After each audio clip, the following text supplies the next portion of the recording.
Isso, o Brasil completa hoje um ano da primeira aplicação da vacina contra a Covid-19. A enfermeira Mônica Calazan, vocês vão se lembrar, recebeu o imunizante Coronavac, à época, aprovado para uso emergencial pela Anvisa, lá em São Paulo. Desde então, o país aplicou 342 milhões de vacinas e imunizou quase 70% da população geral com 2 doses. Agora, o país foca na vacinação de crianças em meio, vocês já sabem, um aumento novamente de casos da doença.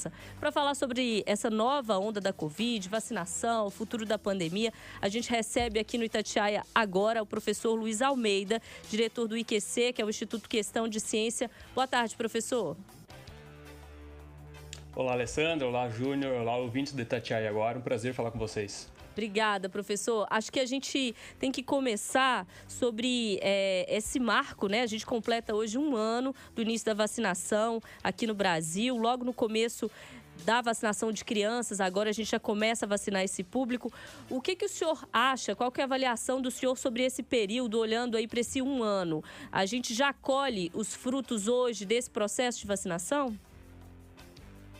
Com certeza, Alessandra. O Brasil sempre foi um país que foi um exemplo de vacinação, não só agora para a Covid-19, mas de todas as outras campanhas. A gente tem mais de 80 mil postos de vacinação cadastrados, sem aqueles que acabam sendo improvisados em escolas, em estádios de futebol, em eventos, em lugares de festas de evento, né? Então a gente tem uma capacidade gigantesca de vacinar e é isso que possibilitou com que a gente chegasse a esses números aí de 70% de 2 doses e também agora começando a vacinar as crianças. Então a gente tem uma longa experiência em vacinação, então é por isso que a gente está sim colhendo, por mais que a gente está vendo o número de casos explodindo, né? Não oficialmente, porque a gente ainda está sem os dados oficiais, mas a gente vê pelos consórcios de imprensa, pelos próprios boletins das cidades, que a gente vê o número de casos estourando, mas não vê aquele número de mortes, né, tão frequente como a gente via no começo do ano passado. Chegou a bater 4 mil mortes por dia.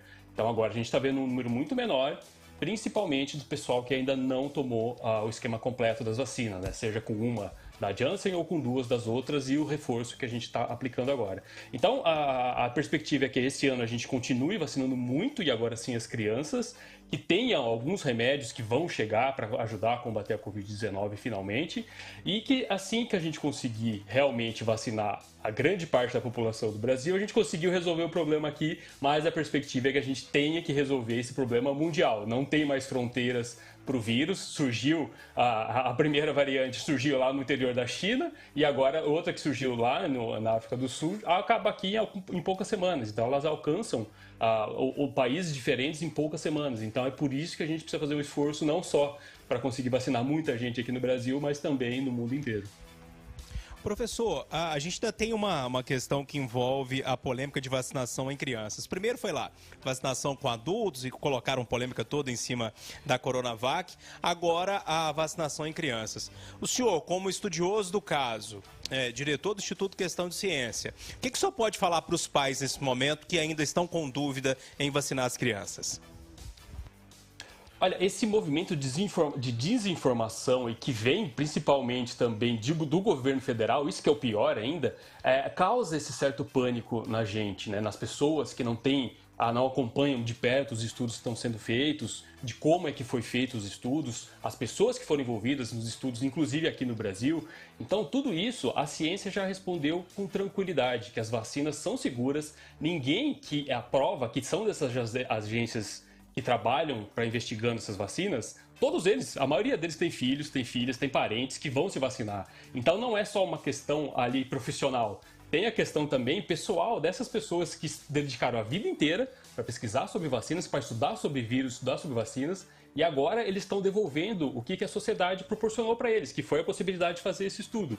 Então, essas pessoas são aquelas que estão ali decidindo, não à toa. Elas são lá porque elas são as melhores do mundo para fazer isso nesse momento agora, extremamente crucial. Então, são pessoas que estão se decidindo isso daí. Não é só o pessoal fica muito, a Big Pharma vindo atrás, são governos querendo controlar, todas essas teorias de conspiração, né?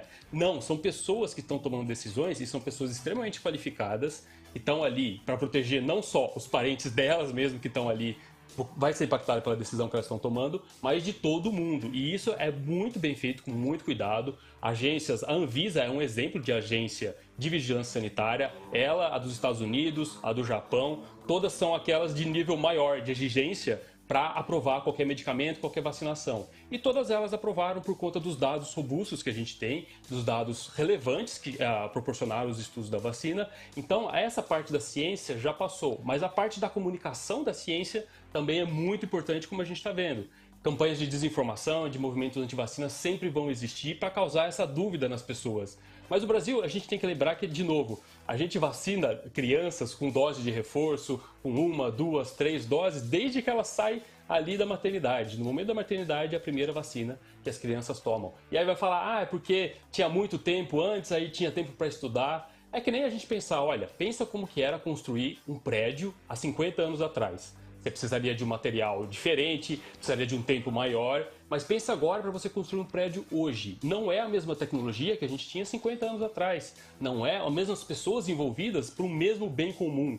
O mundo inteiro de cientistas se voltaram para esse problema com tecnologias que não pararam no tempo, muito pelo contrário. Essas vacinas, por exemplo, da Pfizer, que é a mais moderna, ela vem sendo desenvolvida há pelo menos 30 anos. A tecnologia por trás dela vem sendo desenvolvida por 30 anos. O que faltava era ter mais investimento para a ciência e sim uma oportunidade de conseguir testar no mundo real essas vacinas. Infelizmente a pandemia causou isso para a gente, que a gente conseguia testar as vacinas em tempo real e colher os resultados muito rápido, porque como a gente viu, o vírus se espalha muito rápido. Para testar uma vacina, infelizmente esse é o ambiente perfeito. O vírus se espalhando muito rápido e a gente observando ali vacinados e não vacinados como que respondem a isso.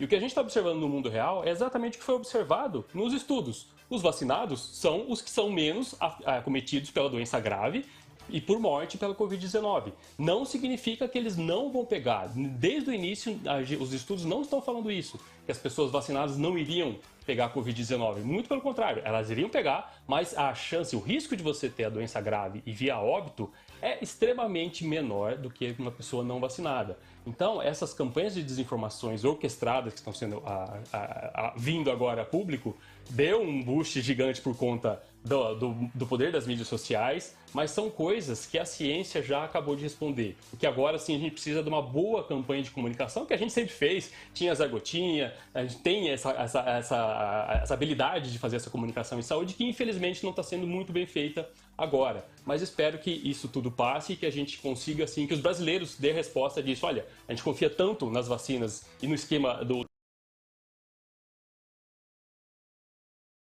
vacinadas, que os pais estão com alegria esperando esse momento para conseguir começar a sair dessa pandemia, e é isso que vai tirar a gente, não é nenhuma outra solução a curto prazo que vai conseguir fazer a gente sair dessa pandemia.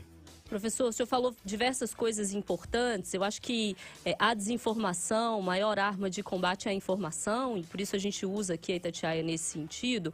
E eu queria fazer um paralelo com o que a gente vive hoje nesse momento, que é com esse avanço de casos da Ômicron. A gente vê muita gente infectada, basta olhar filas em farmácias, em postos de saúde, a quantidade de teste positivo que agora está sendo registrada, tudo isso mostra um avanço da Ômicron. Na sua avaliação, a gente poderia estar num cenário bem pior, caso a gente não tivesse aí cerca de 70% da população vacinada, e isso já é uma prova da efetividade da vacina e como ela nos protege nesse momento? Perfeito, Alessandra, porque esse momento é muito similar com o que a gente estava vivendo lá no começo do ano passado, quando a gente não tinha vacinas, e um pouco também de final de 2020, quando a gente não tinha vacinas. A gente não tinha um número tão grande de pessoas sendo infectadas ainda. Aparentemente, agora a gente tem mais pessoas sendo infectadas e a gente não tinha as vacinas. Então, o número de óbitos foi o que a gente começou falando no começo do programa. Chegou a bater 4.000 pessoas morrendo por dia. Hoje, a gente conversa com médicos de hospitais que estão na linha de frente, e isso é super importante a gente levar essa mensagem também, não só de médicos que estão ali no Twitter, que estão ali nas mídias sociais tentando vender livro, né? Essa galera aí que é a força bruta da desinformação, mas conversar com o pessoal intensivista que está na linha de frente ali. Eles falam, olha, o que a gente está vendo aqui, tem casos, é bom deixar claro também que ainda tem pessoas que mesmo vacinadas vão vir a óbito, mas quem são essas pessoas? Principalmente aquelas que têm muitas daquelas comorbidades que a gente já vem falando desde o começo da pandemia, e pessoas que não estão vacinadas. Pessoas que estão vacinadas, elas acabam indo para o pronto atendimento, mas não entram na UTI. Tá? Não é que isso significa que a variante ela é menos letal, menos mortal. Não, é muito pelo. A gente deve isso à vacinação principalmente. Porque os casos que estão entrando, pessoas com comorbidades, pessoas que não foram vacinadas, é tão ruim ou até parecido com as outras variantes, tá? Então isso que é importante de falar. Que não é só, eu acho que essa cepa foi um presente que veio aqui para terminar. Porque ela vai infectar um monte de gente, vai todo mundo ter aquela imunidade de rebanho coletiva. Não, são as vacinas realmente que estão dando esse alerta, esse sustento para a gente não ter aquelas filas, filas não só em hospitais, mas filas nos cemitérios, que era o que a gente via antes, né? Então isso por enquanto não está acontecendo, mas não significa que a gente tem que baixar mais a guarda para essa Omicron, porque por mais que ela não esteja matando tanto como a outra, ela está infectando mais. Então, mais pessoas infectadas tem mais probabilidade de outras pessoas virem a óbito, tá? Então, não adianta ter uma cepa super letal, mas que não se dissemina, mas uma cepa que ela se dissemina bem e acaba matando uma pequena porcentagem da população, mesmo assim é de preocupação. Então, por isso que a gente não pode baixar a guarda agora. E é visual isso daí, a gente nem precisa de dados. Aqui eu estou no interior, numa cidade no interior de São Paulo, a gente todo dia que passa na frente de UPA, de Cauê, de pronto atendimento, a gente vê filas e filas de pessoas testando, querendo buscar testes para fazer teste de Covid, ou se não é Covid agora vai ser influenza, né, vai ser gripe. Então tá num momento delicado e esse que é o problema, porque principalmente em cidades interior, não é todo hospital que vai ter a ala Covid, é todo mundo junto. Então você está tomando o lugar de uma pessoa que vai precisar porque teve um atropelamento, porque uma pessoa quebrou o pé, precisa ir ali no pronto atendimento, uma pessoa que teve um infarto precisa ir para o pronto atendimento. Esse é o grande problema de você superlotar esses locais. Por mais que as pessoas com Covid não estejam sendo internadas na UTI, estão tomando o lugar de pessoas que poderiam precisar mais urgência disso, né? Então esse que é o problema de a gente superlotar num curto período de tempo os hospitais, UPAs e pontos de atendimento, né? Ô professor, rapidamente, o nosso tempo já está se esgotando, queria que o senhor fosse bem objetivo nessa resposta. É momento de ter carnaval? Não, até os governadores já concordaram aqui comigo, eu acho, né? E com a maioria dos especialistas, na verdade, não só comigo, né? Mas que não é o momento de carnaval, porque a Omicron realmente ela parece que é mais transmissível, então aglomerar pessoas no mesmo local, mesmo que fosse em rua ou em clubes fechados, não é o momento para fazer isso. Infelizmente, a gente vai ter que passar mais um ano sem os grandes carnavais, mas é por um bom motivo. Esse ano a gente pode dar um alento que a gente conseguiu passar, mesmo colhendo um pouco das consequências, a gente conseguiu passar festas de final de ano, pelo menos com a família, reduzido, coisa que era impraticável até 1 ano, 2 anos atrás, né? Então, carnaval, nem pensar nesse momento. Tá certo, a gente conversou aqui no Itatiaia agora com o professor Luiz Almeida, que é diretor do IQC, o Instituto Questão de Ciência. Professor, muito obrigado pela atenção e disponibilidade de conversar com a gente aqui no Itatiaia agora hoje. Eu que agradeço, Alessandra, Júnior, um prazer falar com vocês, fico sempre à disposição. Tá certo, obrigada, professor. Informações super importantes, né, Júnior? É isso, prazer todo nosso, professor. Obrigado. Achei o professor muito didático, isso é importante para que as pessoas entendam bem o que está acontecendo aqui no país.